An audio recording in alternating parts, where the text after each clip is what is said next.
So I saw one post where you were talking about creating ease and flow.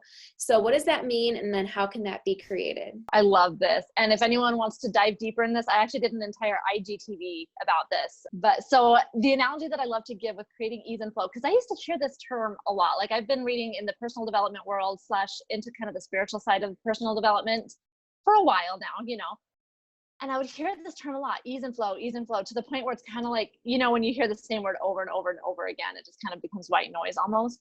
And then one day I read it again and I just like stopped. What is it? Like, what even is that? Like, it sounds great and beautiful, but like, how do I have ease and flow? How do I live from that place? Because I want that. I'm an Enneagram 9. I am very motivated by peace. And so ease and flow, I mean, that's where it's at, right? So I kind of like pondered on it, meditated on it, studied it a little bit, and realized that it's a really simple analogy. And I love this. It's an analogy of the rock or the river. So there's this really beautiful river. It's moving pretty steadily. It's a pretty strong current, nice. And I grew up in, I'm from Idaho. The Snake River is in my backyard. And so that's what I have in my mind, this nice big river with lots of there's trees, there's rocks, there's sticks, there's lots of debris floating in there, right?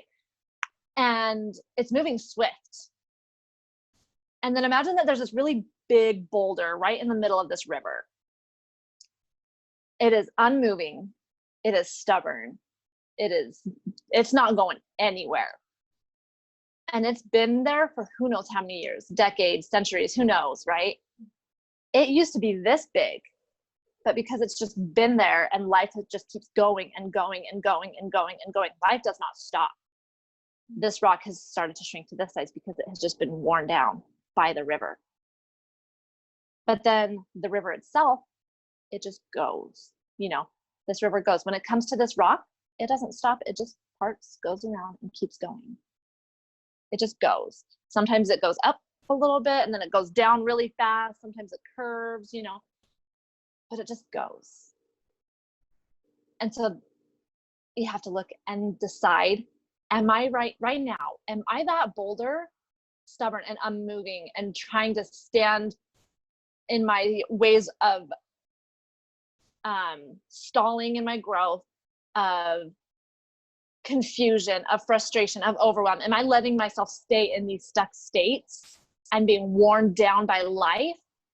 Or am I this river who, regardless of the challenges that may arise, I just keep going? Mm-hmm. So that's what it is.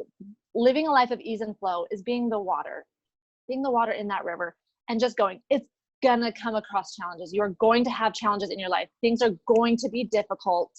You're going to have things come up that you never thought would. And it's okay. That's the whole point. The whole point is to find creativity within it and see where you can go and discover yourself along the way. I love that imagery of figuring out where we are, like in that, picture right there. Because I think a lot of times been hearing that, like, we all want to probably be like, oh, I'm the river. But then it's like in every situation, am I actually the river? Mm-hmm. So it's a good analogy to be able to think in different situations. Am I always willing to kind of go with the flow? Mm-hmm. And then not judging it, because I have been the boulder plenty of times for sure. But if you judge yourself for it, it's just going to keep you stuck as that boulder. If you look and you realize, I have been the boulder a little bit, so I'm going to kind of start easing back into the water right now. And it's okay. It's not a problem. That was just a situation. And now I'm ready to move on. I'm ready for growth.